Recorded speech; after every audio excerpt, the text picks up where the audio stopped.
Em 2009, eu era um bombeiro florestal.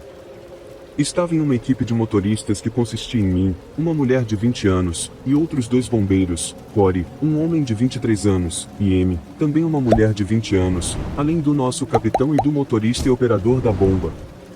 Fomos designados para aquele grande incêndio que devastou Los Angeles naquele verão e destacados em Glendale, onde os monçons enormes são. Um dia, um civil aleatório apareceu andando e disse que viu fumaça no leito do rio seco logo ali. Como éramos a unidade mais próxima, era nossa responsabilidade verificar. Corey, Amy e eu fomos enviados com nossos equipamentos e o cara disse que voltaria logo, pois precisava de sua mochila camelback, o que foi estranho, já que ele estava carregando um grande galão. Mas tudo bem, ele nos levou até a borda de uma espécie de ravina e nos mostrou essa corda que tínhamos que descer.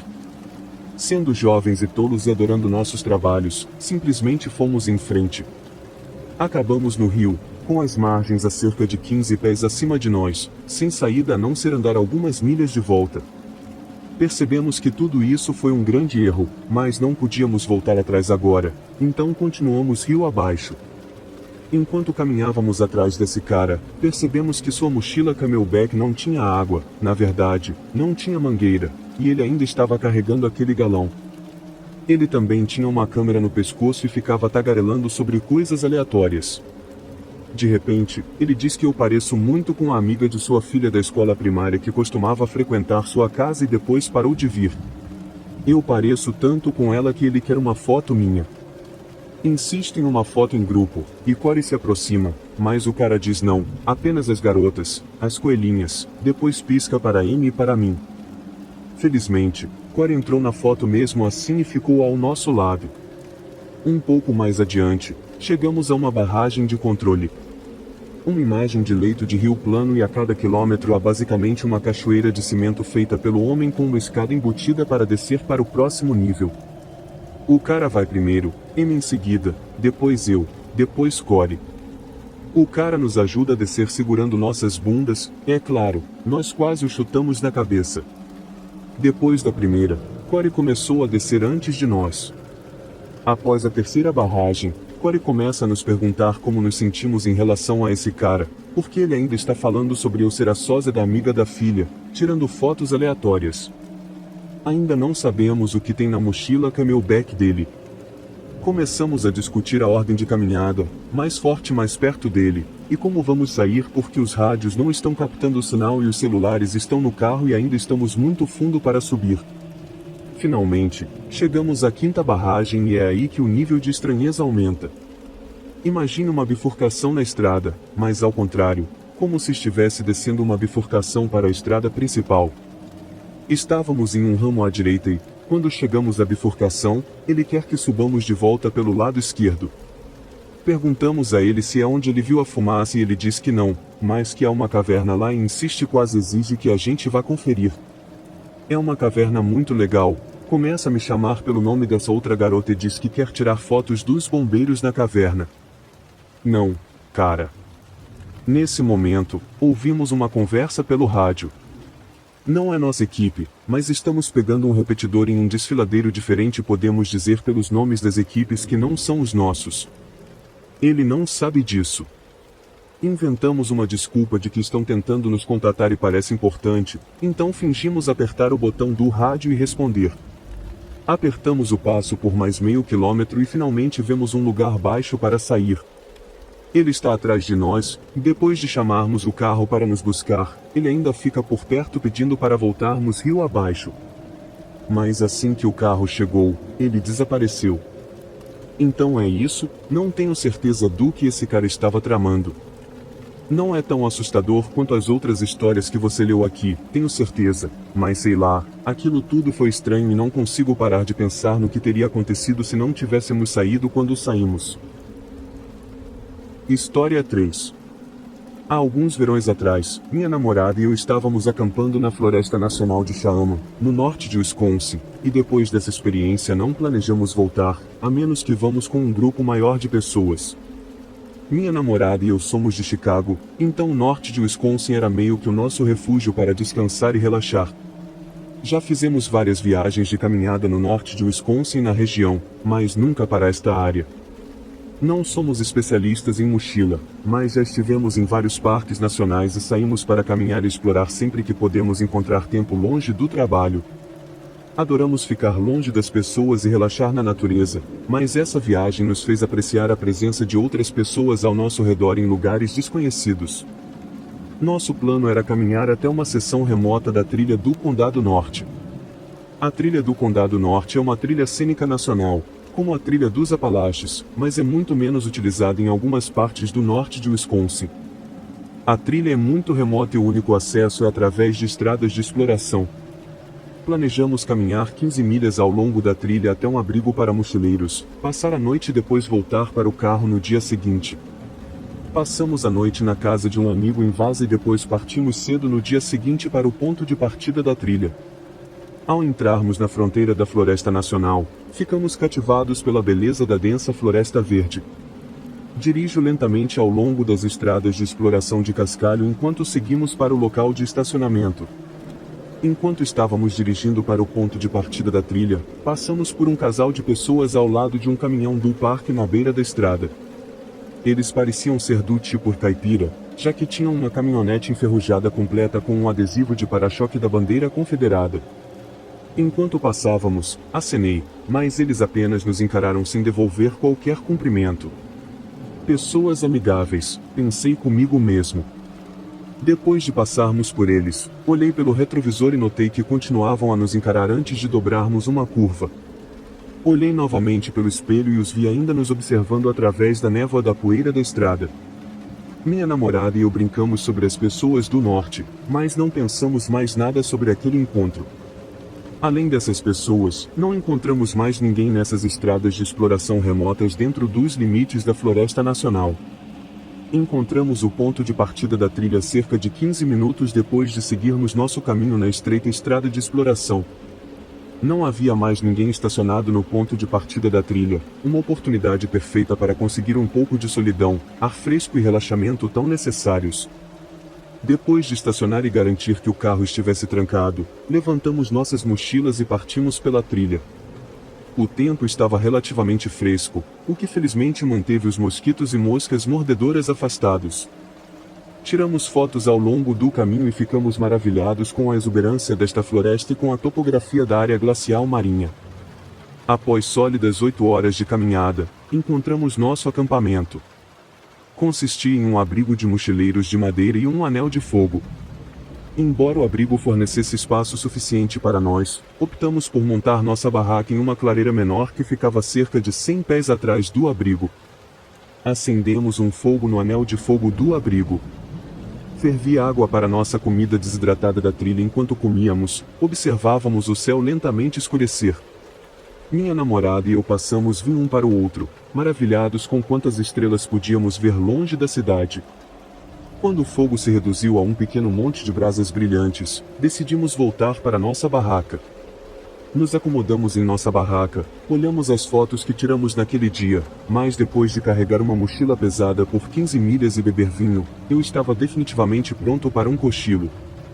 Quando acampávamos em parques estaduais e nacionais, eu costumava usar protetores auriculares, mas naquela noite não havia RVS ou outros acampantes para fazer barulho, então fechei os olhos e deixei o barulho da floresta me embalar para dormir. Minha namorada, por outro lado, estava muito inquieta naquela noite. Ela normalmente tinha alguma apreensão sempre que estávamos dormindo fora de casa. Não tenho certeza de quando adormecemos, mas acordamos com um barulho arrepiante. Estava completamente escuro lá fora e, sobre o zumbido dos insetos na floresta, ouvi um surdo baque. Parecia que alguém estava batendo 2 troncos juntos. Minha namorada e eu estávamos totalmente acordados neste ponto e deitamos em silêncio em nossa barraca, ouvindo aquele barulho novamente. Aquela velha barraca tinha janelas de tela, mas a barraca de acampamento que estávamos usando não tinha janela. Só podíamos supor que era esse barulho do lado de fora de nossa barraca. Inicialmente, pensamos que devia ser um animal que encontrou nossa comida e lixo de volta, que tínhamos deixado no abrigo. Mas esse barulho era muito distinto e não parecia algo mexendo em embalagens de comida ou em nosso equipamento de acampamento.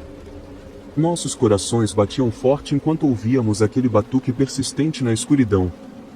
desarmados e com medo, não sabíamos o que fazer. Normalmente, eu teria levado um spray de urso, mas decidi deixá-lo em casa para economizar peso e contra os desejos da minha namorada. Aquele batuque continuou, mas permanecemos imóveis para não revelar nossa localização. Para tudo o que sabíamos, o que estava fazendo aquele barulho já tinha avistado nossa barraca. Depois do que parecia uma eternidade, o barulho parou. Ficamos em completo silêncio, apenas com o zumbido surdo dos insetos ao fundo. Então ouvimos folhas se movendo, um galho quebrando, vozes. Ouvi um sussurro baixo na distância. Não conseguíamos entender o que estava sendo dito, mas parecia que um casal de pessoas estava conversando ao longe. As vozes continuaram por um tempo, para nosso alívio, as vozes não pareciam ficar mais altas. Quem quer que estivesse lá fora não havia encontrado a barraca ou simplesmente decidiu nos deixar em paz. Sentamos em nossa barraca pelo resto da noite, com adrenalina correndo em nossas veias. Ao amanhecer, saímos lentamente da barraca. Olhei ao redor em todas as direções para ver se alguém estava lá fora, mas só vi a floresta e aquele abrigo de mochileiros. Rapidamente enrolamos nossos sacos de dormir e colchonetes e guardamos nossa barraca. Quando chegamos ao abrigo, minha namorada gritou de horror. Na entrada do abrigo, a madeira estava recém-cortada, a palavra matar estava cortada na parede do abrigo e havia várias marcas de machado e faca onde alguém estava cortando aquela madeira. Olhei para o chão e vi uma dispersão de lascas de madeira fresca. Depois de pegar nosso suprimento de comida e saco de lixo, saímos dali o mais rápido possível. Estávamos quase correndo com nosso equipamento enquanto íamos de volta para o carro. Eu olhava por cima do ombro, olhando para a floresta para ver se alguém estava nos seguindo. Passamos pelo espinhaço glacial que vimos no dia anterior, sabíamos que estávamos cada vez mais perto do nosso veículo, comemorando silenciosamente enquanto nos aproximávamos do ponto de partida da trilha. Voltamos para o ponto de partida da trilha em tempo recorde, mas algo estava errado. O limpador de para-brisa do meu carro estava erguido e havia algo preso nele. À medida que nos aproximávamos do carro, vi que havia sangue espalhado no para-brisa e um esquilo morto estava empalado na lâmina do limpador, cabelo e sangue ainda presos ao limpador e no capô do carro. Não me preocupei em limpá-lo. Jogamos nosso equipamento no porta-malas e acelerei sem remover o animal da lâmina do limpador. Enquanto eu dirigia pela estrada de exploração de cascalho, eu olhava pelo retrovisor, mas não conseguia ver nada através da nuvem de poeira da estrada atrás do nosso carro. Quando chegamos ao posto de gasolina da cidade mais próxima, removi o cadáver com um pedaço de jornal e tentei remover o máximo de sangue seco que pude.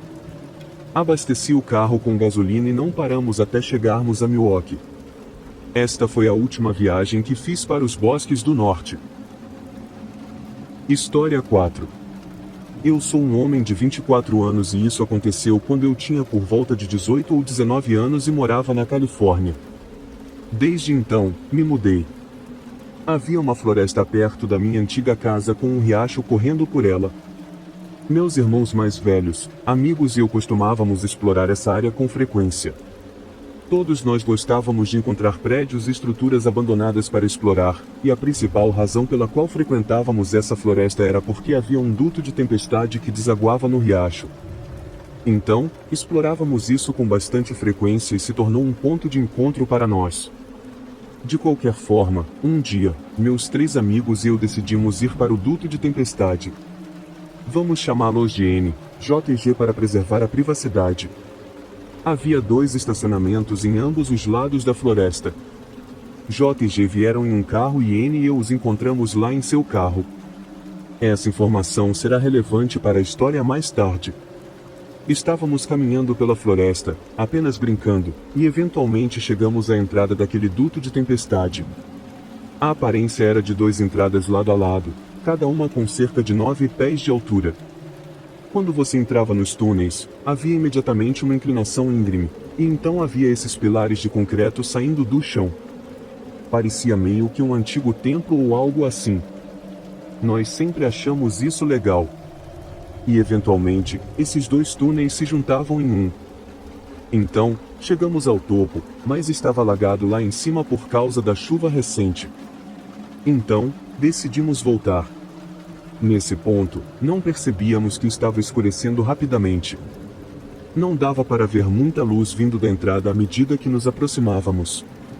Nesse ponto, meus amigos N e G estavam mais à frente, enquanto J e eu estávamos mais atrás.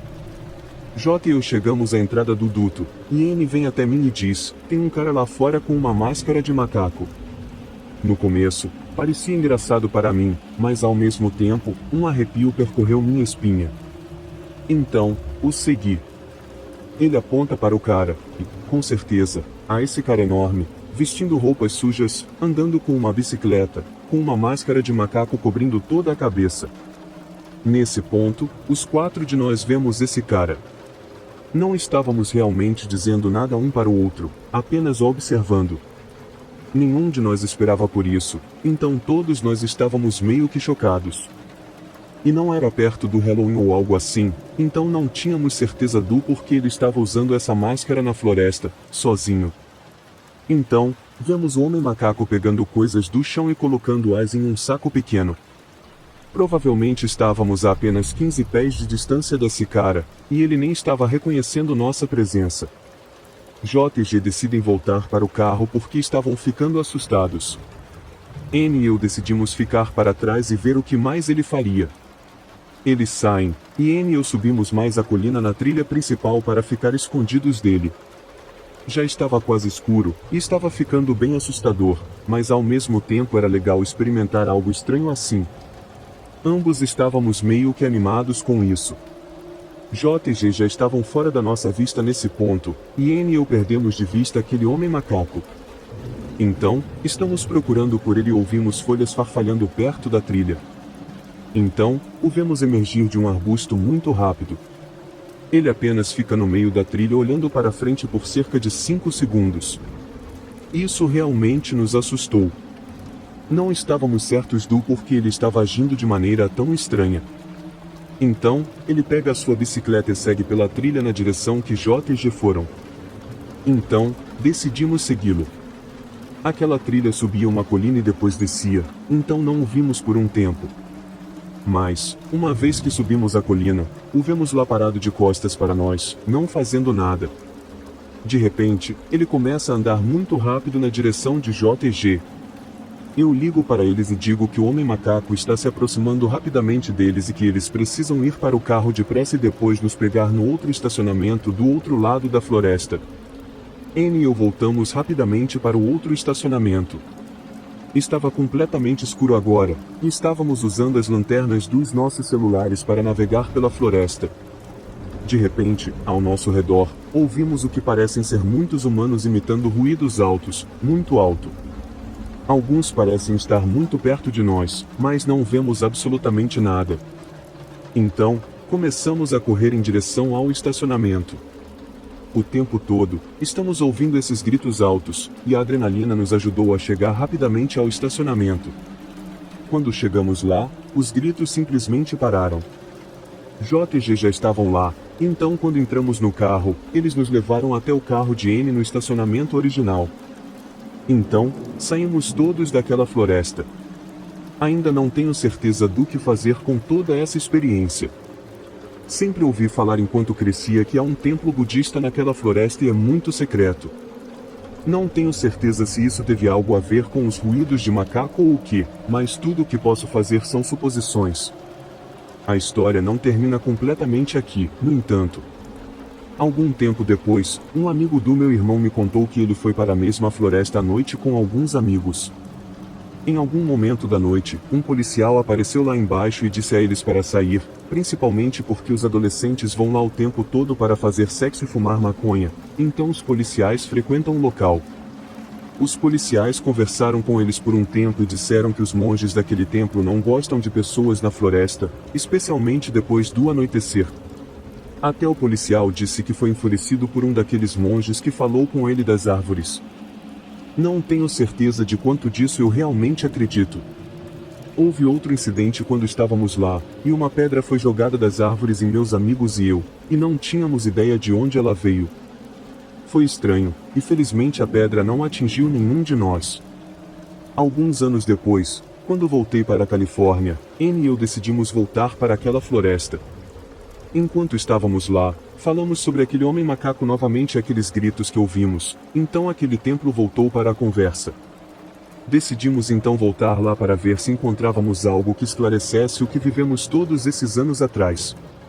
Agora, há uma rua que leva até o templo, mas estava meio longe de onde estávamos, então decidimos pegar a rota mais aventureira e subir o lado de uma colina íngreme que nos levaria lá mais rápido. Uma vez no topo, ficamos perto da linha de árvores e apenas observamos a propriedade, mas não havia ninguém lá. Andamos pela área e, como não vimos nenhum carro, presumimos que ninguém estava lá naquele momento. Mas havia algumas portas abertas que levavam para aquele prédio. Ouvimos alguns ruídos, então ficamos longe, obviamente, as pessoas estavam lá ilegalmente. Enquanto estávamos nos afastando, vimos 3 pessoas vindo na nossa direção, um homem, uma mulher e a filha deles, que provavelmente tinha por volta de 20 anos. Eles nos disseram que estavam perdidos e não sabiam como voltar para a trilha e estavam tentando encontrar o estacionamento. Isso foi muito estranho para nós, porque de onde eles vinham era o lado oposto do estacionamento e a floresta realmente não é difícil de se perder, pois é apenas uma trilha contínua que dá a volta inteira. De onde eles vieram não era uma trilha. Era como se eles tivessem simplesmente aparecido naquele terreno do templo porque é uma área aberta enorme. Não vimos ninguém. De qualquer forma, os levamos até a estrada principal que levava ao templo e dissemos que se eles a seguissem, encontrariam o estacionamento. Eles nos agradeceram e foram embora, e Anne e eu ficamos mais alguns minutos falando sobre o quanto era estranho que eles estivessem perdidos em uma área de trilha muito simples, mas atribuímos isso talvez como sendo a primeira vez deles. Depois de tudo isso, decidimos partir. Então, voltamos para a rua que leva ao estacionamento. Achávamos que iríamos encontrar aquela família novamente, já que tínhamos saído apenas alguns minutos depois deles, mas quando chegamos lá embaixo, havia um portão enorme bloqueando a entrada para a estrada que levava ao templo, e ainda não os vimos. Então, Anne e eu tivemos que contorná-lo e voltar para a floresta, que era muito montanhosa. Tivemos que subir sobre árvores caídas e passar por arbustos e cruzar um riacho. Uma vez que chegamos de volta ao estacionamento, ficamos surpresos por não termos visto a família em nenhum momento. É muito difícil passar por todos esses obstáculos. Os pais tinham pelo menos seus 40 e poucos anos, o que teria desacelerado eles o suficiente para nós alcançá-los, já que só tinham alguns minutos de vantagem sobre nós no estacionamento.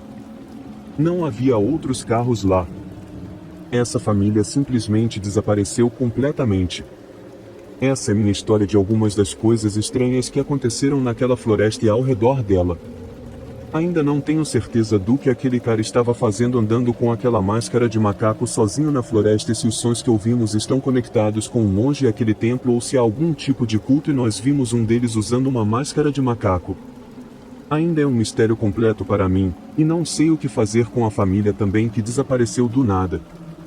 Mas essas foram definitivamente algumas das experiências mais estranhas que já tive.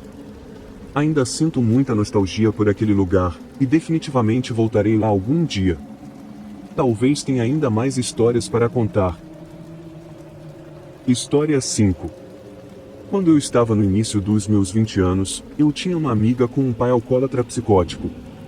Ela não morava com ele e vivia em uma pequena cidade litorânea remota. De vez em quando, íamos juntas visitá-lo e passar a noite. Minha relação com ele era estranha por si só, mas isso não é o assunto agora. Uma noite, quando estávamos visitando, minha amiga e seu pai tiveram uma briga bêbada e ele nos expulsou de casa. Isso foi por volta da meia-noite e conseguimos uma carona, já que eu não tinha carro. O pai da minha amiga morava a cerca de 4 quilômetros fora da cidade, por uma estrada de terra. Então começamos a caminhar por essa estrada de terra de volta para a cidade, onde havia uma cabine telefônica. Isso foi nos dias antes de ser comum ter um celular. Eu ia ligar para meus pais, que moravam cerca de 1h30 de distância, e ver se eles viriam nos buscar. Durante todo o caminho até a cidade, minha amiga estava bêbada, lamentando e chorando sobre seu relacionamento quebrado com seu pai, e ela não parou quando finalmente chegamos à cabine telefônica. Ela sentou-se no banco ao lado do telefone enquanto eu acordava meus pais. Eles concordaram em vir nos buscar, e eu me sentei no banco para uma longa espera. Pouco depois, uma van apareceu e estacionou logo atrás do banco em que estávamos sentadas, talvez a 5 metros de distância. Havia 2 jovens na frente, olhando diretamente para nós. Se isso já não me deixasse nervosa o suficiente, a porta da van se abriu e então vi que havia vários jovens no banco de trás. Não me lembro quantos exatamente, mas definitivamente mais do que 2. O lugar onde estávamos sentadas estava completamente deserto, não havia casas próximas, apenas mais estrada, nenhuma pessoa. Em lugar algum para correr, ninguém passando de carro, era uma cidadezinha insignificante. Eu me levantei para poder vê-los melhor, mantendo meus olhos fixos na van cheia de homens, muito ciente de nossa vulnerabilidade. O que vi foi que eles estavam olhando de volta para nós, falando entre si baixinho a princípio, mas depois começaram a falar cada vez mais alto, e ficou evidente que estavam deliberadamente falando alto o suficiente para que ouvíssemos. Falavam em nos puxar para dentro da van, nos levar para algum lugar para nos e nos matar. Não me lembro das palavras exatas, mas foi o que entendi da situação. Meu corpo inteiro não tremia, mas tremia de terror. Não conseguia tirar meus olhos dos homens. Lembro-me do rosto de um deles tão claramente que poderia desenhá-lo agora. Ele estava apenas sentado na porta da van, olhando para mim sem expressão, olhando para mim com olhos mortos, olhando para mim como se eu fosse uma coisa. O tempo todo, minha amiga bêbada não parava de soluçar para si mesma. Se ela sabia que a van estava lá ou não, não posso dizer. Eu sabia que tinha que contar a ela sobre o perigo, mas estava tão cheia de terror que não conseguia me mexer, não conseguia falar. Foi quando aconteceu algo incrível. O pai da minha amiga, que nunca pediu desculpas a ninguém em sua vida e era o sujeito mais estranho vivo, apareceu do nada, bêbado em seu carro. É difícil descrever o quão improvável foi isso. Ele podia guardar rancor como ninguém que você já conheceu. Ele era um homem tão teimoso. E ele e minha amiga tiveram uma reunião emocional. O tempo todo, meus olhos estavam fixos naquela van. Os homens agora haviam parado de falar e estavam apenas nos observando. Vamos embora, eu disse. Voltamos para o carro e começamos a voltar para a casa do pai da minha amiga. Então a van começou a se mover e eles começaram a seguir-nos.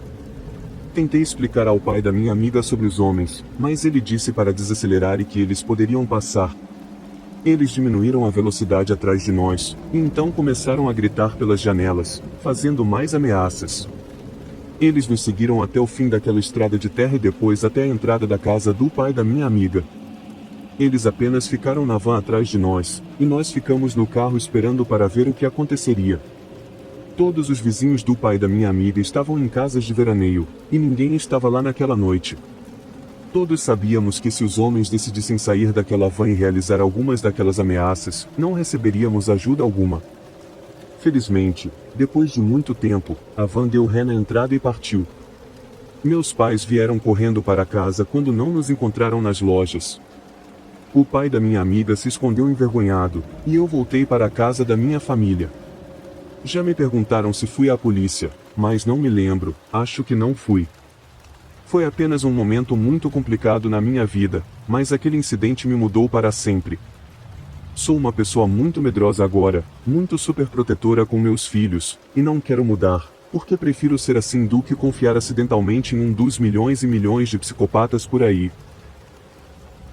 História 6. Quando eu tinha 7 anos, meu pai levou meu irmão mais velho e eu para uma cabana no meio do nada, literalmente, por uma semana de férias. Levamos também nosso gato conosco. Todos tinham seu próprio quarto, e o meu era o mais distante dos outros 2, posicionado bem onde a floresta começava.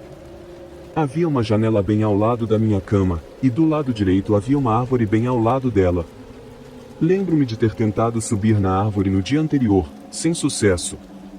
Os quartos estavam no segundo andar, a propósito, e a janela não tinha cortinas ou persianas para cobri-la.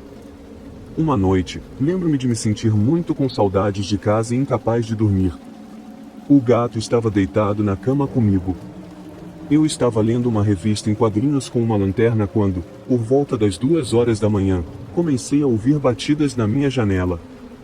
No início, apenas supus que fosse um galho batendo na janela por causa da noite ventosa. Mas então comecei a ouvir sussurros.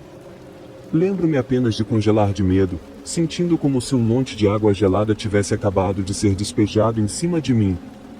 Eu conseguia ouvir quem quer que estivesse lá fora batendo e dizendo coisas como: "Reabre, filho, é o papai, deixe-me o Luke entrar, está frio aqui fora", e a pior que ouvi foi: "Vamos lá, é o papai, eu só quero abraçar". Fiquei paralisado de medo, deitado de lado, virado para longe da janela, aterrorizado e perto das lágrimas. Eu sabia que não era meu pai, e em minha imaginação pensei que fosse o bicho-papão ou algum tipo de criatura que me mataria. Enquanto isso, meu gato estava sibilando e arranhando esse cara. Lembro-me apenas de segurá-lo, enterrando meu rosto em sua pelagem porque ele parecia uma rede de segurança, minha única defesa contra esse cara, mas eu não conseguia reunir coragem para chamar meu pai. Então lembro-me de ouvir esse horrível ruído estridente. Olhei ao redor para ver o que era e pude ver esse cara com o sorriso mais maníaco que já vi, como algo saído de um filme de terror, arrastando uma faca de bolso contra o vidro, fazendo aquele ruído horrendo. Encontrei minha voz e gritei desesperadamente.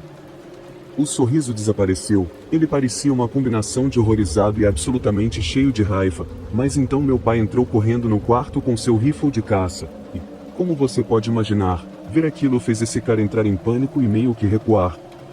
Meu pai olhou para mim e se certificou de que eu estava bem. Meu irmão entrou no quarto e então meu pai foi atrás desse cara, esperançosamente antes que ele escapasse, mas infelizmente não era uma queda longa, e o homem provavelmente só teve alguns hematomas com isso.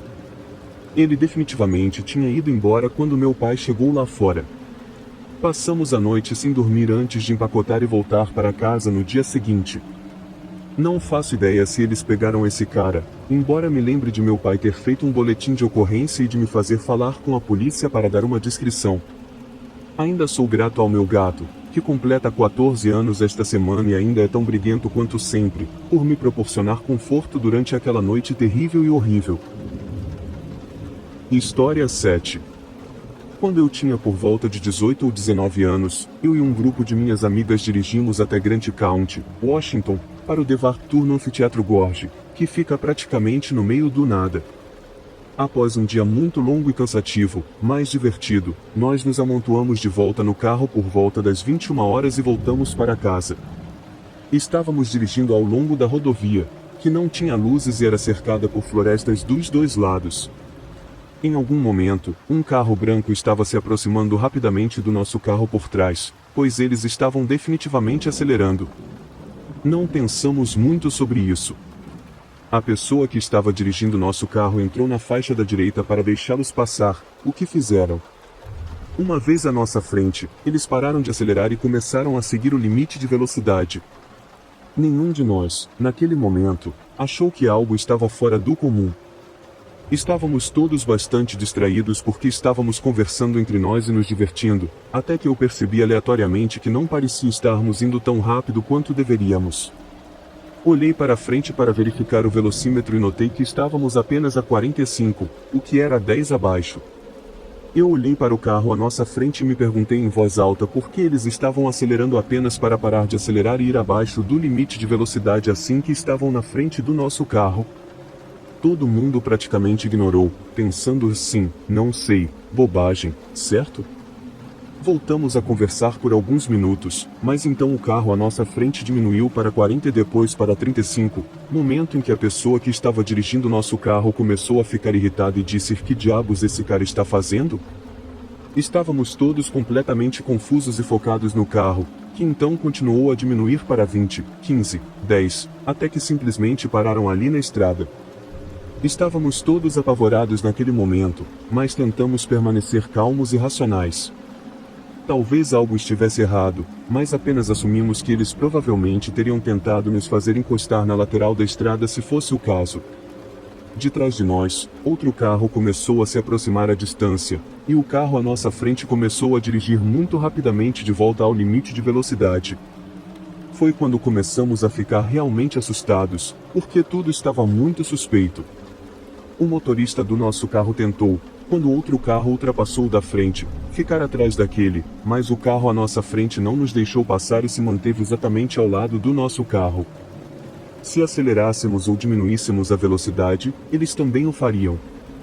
Por causa disso e temendo um acidente, nosso motorista ficou com muito medo de trocar de faixa, e recuamos à medida que o outro carro desaparecia à nossa frente.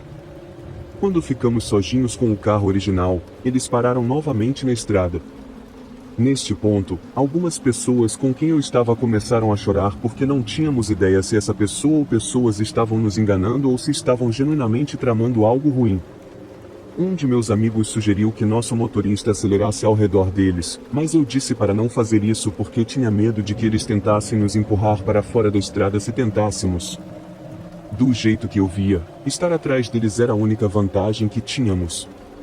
Nenhum de nós tinha recepção de celular, o que nos fez perceber demais que isso era realmente como uma cena de filme de terror.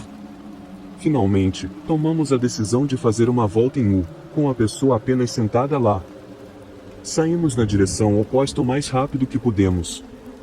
Na primeira oportunidade, paramos na beira da estrada com as luzes apagadas em uma dessas áreas de cascalho onde muitos caminhoneiros descansam, para esperar outro carro passar. Finalmente, depois de algo como 20 minutos, vimos um caminhão descendo a estrada. Saímos na frente dele e nos certificamos de que não havia espaço suficiente entre nós e o caminhão para outro carro passar. E, claro, quando chegamos àquele mesmo local de antes, o carro ainda estava na mesma área, indo abaixo do limite de velocidade, e eles nos viram e ao caminhão. Eles começaram a acelerar novamente e depois desapareceram à nossa frente. Sempre vou pensar sobre isso, me perguntando se escapamos de algo horrível ou se foi apenas um grupo de pessoas fazendo uma brincadeira extremamente cruel e aterrorizante. História 8. Eu era cuidadora de uma mulher de 94 anos com Alzheimer por cerca de 1 ano e meio. Ela se mudou para a casa da filha, no meio de uma floresta no interior de Washington. Marie costumava dizer coisas estranhas, como que sua irmã, sua mãe e seu marido, todos falecidos, estavam na casa ou do lado de fora regularmente. Eu mesma trabalhava com pacientes com demência há anos, então isso nunca me afetou ou incomodou realmente, mas Marie tinha muito medo daquela floresta. Ela sempre me dizia que havia animais perigosos lá fora e que eu poderia me perder facilmente, então eu devia sempre ficar dentro de casa. Ela também estava preocupada com sua mãe e marido tendo que atravessá-la novamente.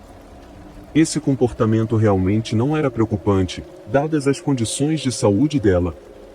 Eu já estava trabalhando com ela há cerca de 6 ou 7 meses quando comecei a acordar com barulhos de passos pelos corredores no meio da noite. Isso é bastante normal para pessoas com Alzheimer, então, novamente, não me incomodava. Mas ela começou a ir para uma janela específica e rir, como se estivesse interagindo com alguém do lado de fora da janela. Quando perguntei o que ela estava fazendo, ela dizia: "Minha mãe está lá fora." Era meio estranho, mas havia uma percepção diferente em seu mundo agora.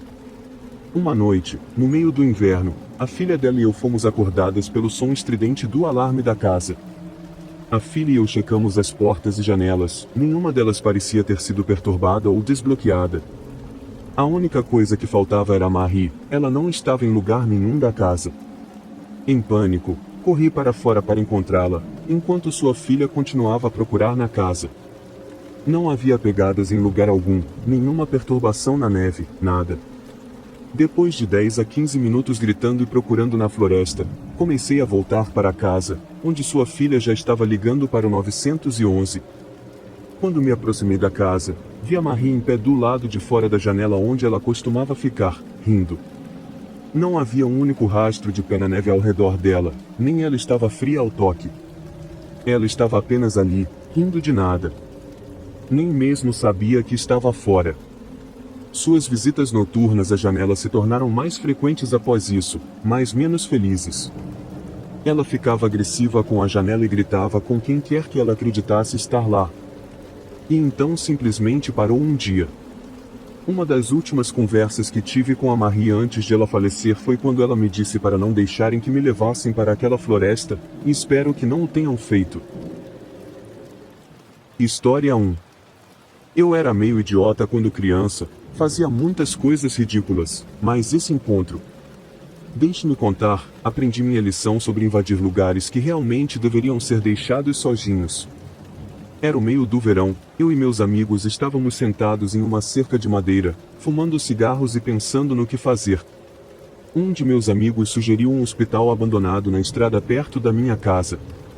Estávamos indecisos no início, pois ouvimos muitas histórias de pessoas que foram lá anos atrás, antes de ser lacrado novamente.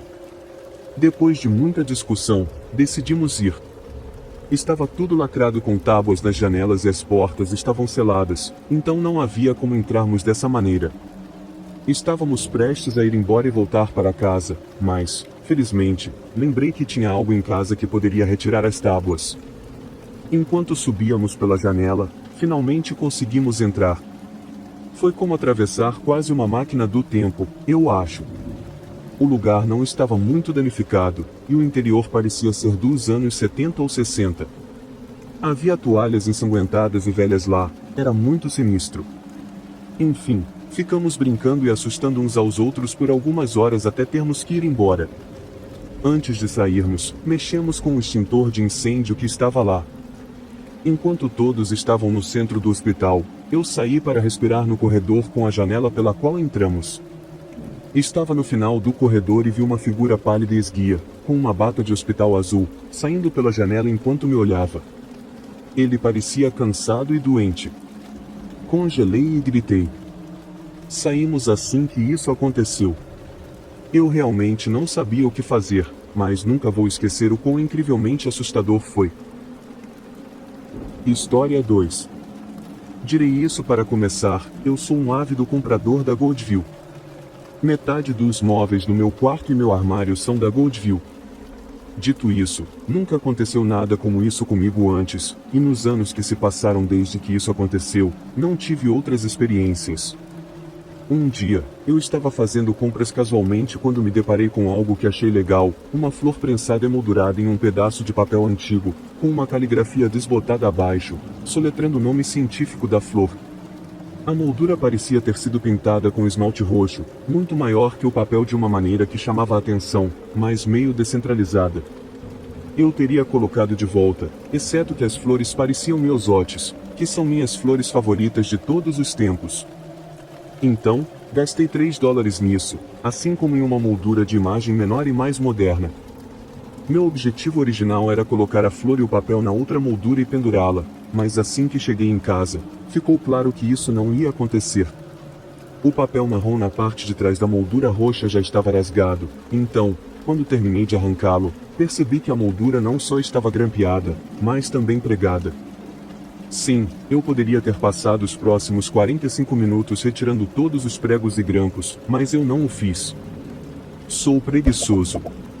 Apenas o pendurei do jeito que estava. Por 2 semanas seguidas, todas as noites, aquela moldura caía da parede. Não importava como eu a pendurasse, gancho adesivo, tachinhas, ganchos reais ou até mesmo pregos. Estaria no chão pela manhã, às vezes me acordando quando caía.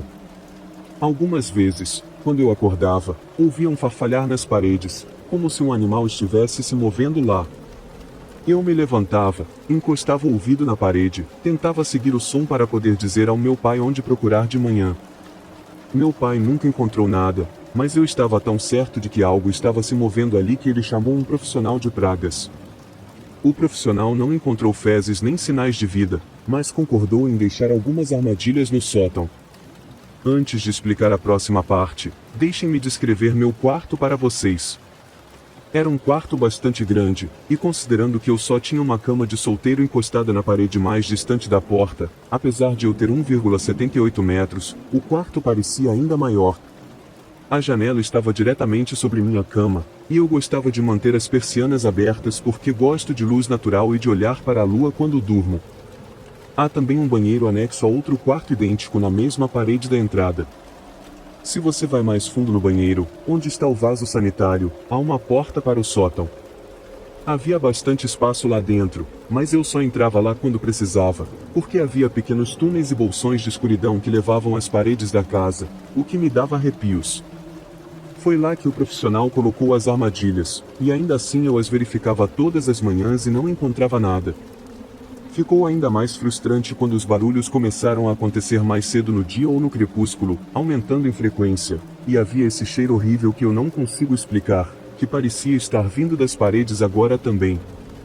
E para ser honesto, por volta do 11º dia, me acostumei e fiquei sem perceber o cheiro, e só me incomodava um pouco. Só lembrava o quão ruim era quando outra pessoa entrava no meu quarto porque ela se afastaria ou comentaria sobre isso e geralmente não ficava por muito tempo. Por volta do período de 2 semanas, percebi que não estava lidando com guaxinins na parede. Acordei com um som de batida desta vez, como se alguém estivesse batendo na minha porta no meio da maldita noite. Eu gritei para dar-me um segundo e vesti uma calça, e a batida, que soava quase como pânico, parou. Abri minha porta para ninguém e, apesar de ser um verdadeiro medroso, eu tinha tanta certeza de que era alguém da minha família que verifiquei toda a casa, acendi todas as luzes e acordei meu pai e minha irmã, que aparentemente estavam dormindo profundamente, para perguntar o que estava errado. Em seguida, eu chequei os trincos e as portas, peguei uma faca, eu era um verdadeiro medroso, ok, e voltei para meu quarto cautelosamente. Algo sobre entrar naquele quarto fazia os pelos do meu pescoço se arrepiarem, acionava minha luta ou fuga, então, por mais que eu tentasse, não consegui dormir novamente. Eu sentei imóvel, ouvindo qualquer coisa. Finalmente, me permiti deitar e ficar confortável, e não demorou 10 minutos para eu ouvir um som de batida mais suave, não vindo da minha porta, mas sim das paredes. Não fiquei lá tempo suficiente para investigar após essa realização, não senhor, eu voei para fora daquele quarto e fui dormir com minha irmãzinha em seu quarto. Ela já estava assustada por eu tê-la acordado e não se importou que eu dormisse lá de qualquer maneira. No dia seguinte, antes da escola, tive que voltar lá para me trocar. Cheirava pior do que eu lembrava, talvez porque eu não tinha dormido lá por um tempo, e eu simplesmente ignorei o cheiro. Ignorei o farfalhar. Passei cerca de 3 minutos me arrumando e saí correndo. Quando voltei da escola, eu não estava apenas assustado. Eu estava irritado se isso fosse algum tipo de espírito, como eu pensava que poderia ser, eu não tinha nada a ver mexendo no meu quarto como se achasse que fosse o chefe. Isso não poderia me machucar se eu não estivesse com medo, pelo menos eu pensava assim. Então, assim que cheguei em casa, fui direto para o meu quarto, arrumei um pouco, recoloquei minha flor e depois apaguei a luz, sentando-me na cama esperando. Esperei até começar por cerca de 1 hora, até que algo me fez sentar. Eu não poderia dizer exatamente o que. Não ficou mais frio ou mais escuro, estava apenas anoitecendo e minhas janelas ainda iluminavam completamente meu quarto. Eu tinha luzes de fadas penduradas sobre uma mesa no canto, mas parecia mais escuro, se é que isso faz sentido. O ar parecia pesado. Sentei-me e esforcei os ouvidos até ouvir uma batida fraca, primeiro em uma parede, depois em outra mais próxima de mim, e depois em outra mais distante, perto da minha mesa. Então, fiz a coisa mais estereotipada possível e disse olá. Nada. Há alguém aí? Nada, nem mesmo a batida parou. E então fiz algo que me arrependo um pouco, porque confirmou minha teoria de que não era um animal. Eu disse, se alguém estiver aí, apague minhas luzes. Apontei para as luzes de fada, mas não vi nada acontecer no início. Então, apenas o tempo suficiente para me fazer revirar os olhos para mim mesmo, elas se apagaram. Eu disse ao espírito para sair, que aquele era meu quarto e ele não era bem-vindo ali. Isso realmente me fez sentir melhor, tornou o ar mais leve. Desci as escadas e jantei. Quando voltei para dormir, a moldura da imagem estava no chão. Dessa vez, a queda quebrou o vidro e a moldura muito mal limpei o vidro. Coloquei a coisa na parede e relaxei lá até não sentir mais medo. Eventualmente, fui para a cama. Aquela noite foi a primeira e última vez que experimentei paralisia do sono. Acordei na escuridão, dormindo de bruços com o rosto voltado para a porta do banheiro e minha escrivaninha. Eu não conseguia ver a porta do meu quarto ou a parede onde pendurei a imagem.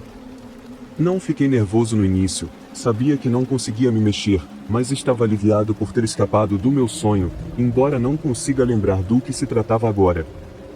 E então percebi que não estava sozinho. Eu não podia ver nada, mas sabia que não estava. Senti a presença, distintamente masculina, e senti a escuridão no meu quarto intensificar. As sombras da janela se moviam na minha parede à medida que isso, ou ele, se aproximava de mim.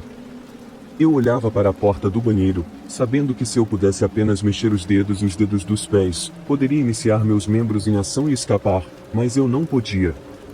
A cama pressionava dos dois lados, nos meus pés, como se algo tivesse colocado as mãos de ambos os lados dos meus pés, e pouco a pouco, senti essas mãos invisíveis rastejarem cada vez mais para cima, sentindo o calor da respiração nas minhas panturrilhas enquanto eu permanecia congelado de terror. Vi a cama se mover com meus próprios olhos, bem perto da minha cabeça inclinada. Ela se comprimia como se alguém estivesse exercendo pressão sobre ela, mas não havia nada lá. A respiração quente saía diretamente no meu pescoço, tocou meu quadril, sua mão maior que a extensão das minhas costas, maior do que qualquer mão que eu já tivesse visto. Não era inapropriado, eu acho que você poderia dizer, mas era algo bastante próximo disso. Era possessivo. Eu não podia ver a coisa, mas podia senti-la. Podia sentir sua intenção. Não parecia agressiva ou violenta, mas parecia maliciosa e, acima de tudo, parecia arrogante. Acho que se eu tivesse visto seu rosto, teria um sorriso, e isso me assustou tanto que finalmente me afastei de seu domínio, tropecei até o banheiro, até o próximo quarto, literalmente incapaz de parar de gritar até que chegasse às escadas. Meu pai e minhas duas irmãs correram em minha direção, enlouquecendo, e eu imediatamente comecei a chorar. Contei a eles o que aconteceu e, quando finalmente acalmei o suficiente, minha irmã mais velha foi rápida em dizer que era apenas um sonho, um fenômeno cientificamente explicável. Mas meu pai e minha irmã mais nova estavam um pouco mais dispostos a acreditar que era algo paranormal. Crescemos ouvindo histórias assustadoras sobre a casa assombrada do meu pai, e até hoje todos somos crentes. Joguei fora a imagem uma semana depois. Uma semana sólida dormindo no sofá. Eu tinha pensado muito sobre quando isso começou, mas não foi preciso muita dedução para concluir que qualquer espírito que estivesse me assombrando estava ligado a essa moldura. Ao jogá-la fora, notei que todo o interior da moldura estava revestido de uma substância pegajosa, viscosa e vermelha, com um cheiro horrível, semelhante ao meu quarto, estava presente. Era impossível lavar aquilo também. Levei bons 10 minutos e muita água desperdiçada. Algumas coisas assustadoras aconteceram também, mesmo depois de eu me mudar, mas não foi tão ruim. Por mais que eu odeie ser essa pessoa, assim que me interessei pelo quaquerismo e espiritualidade e me tornei mais religioso, todos esses problemas pararam completamente. O que acho interessante é o motivo de eu ter feito este post. Saí da casa do meu pai com um amigo e não voltei no início da pandemia. Cerca de 4 meses depois, tornei-me mais religioso e foi como se um peso saísse do meu peito. Ao mesmo tempo, 3 coisas aconteceram, que acho que valem a pena serem notadas, embora não tenham me assustado. A última eu descobri hoje. Primeiro, meu pai e seu funcionário transformaram meu antigo quarto em um escritório quando me mudei. Na mesma semana em que comecei a me sentir mais eu mesmo, o funcionário desceu as escadas parecendo extremamente desconfortável, com um monte de papéis na mão. Eram folhas impressas que, aparentemente, saíram da impressora. Era um slideshow que minha irmã havia feito para a escola no 9º ano. Estava imprimindo as páginas em um loop, várias vezes. Ben desligou a impressora várias vezes, mas ela continuava ligando e imprimindo as mesmas páginas. Aparentemente, isso estava acontecendo a semana toda, e estava começando a assustá-lo. A coisa engraçada é que a impressora estava quebrada há quase 1 ano. Nunca conseguimos fazê-la funcionar ou ligar, e até tínhamos outra impressora naquele ponto. Meu pai simplesmente não se deu ao trabalho de jogá-la fora. Nessa época, já era final de verão, e minha irmã estava prestes a entrar no 10º ano. Segundo, nem 5 minutos depois que ele disse isso, ouvimos um estrondo alto e 2 gritos lá em cima. Minha irmã e sua amiga estavam no banheiro e, de alguma forma, o espelho gigante dela, que pesava cerca de 50 libras, havia caído no chão e se despedaçado em 1 milhão de pedaços. Ele estava encostado na parede, e seria preciso muita força para derrubar aquilo. Não é algo que acontece por acidente. Ben e a amiga foram embora rapidamente depois disso, assustados, embora Ben tenha feito um trabalho melhor em esconder isso. Terceiro, meu pai teve paralisia do sono também, uma única vez. Ele acabou de me contar, e enquanto ele contava, eu senti uma sensação muito perturbadora. Foi dentro de um período de 2 semanas após o incidente do espelho. E se eu nunca me livrei do espírito? E se ele me seguiu, perdeu o controle sobre mim e está procurando um novo hospedeiro? Minha irmã está mais deprimida do que nunca em sua vida, assim como eu estava quando me mudei, e sinto que estou ficando louco. É uma conjectura, mas vale a pena apostar. Se você leu até o final, obrigado.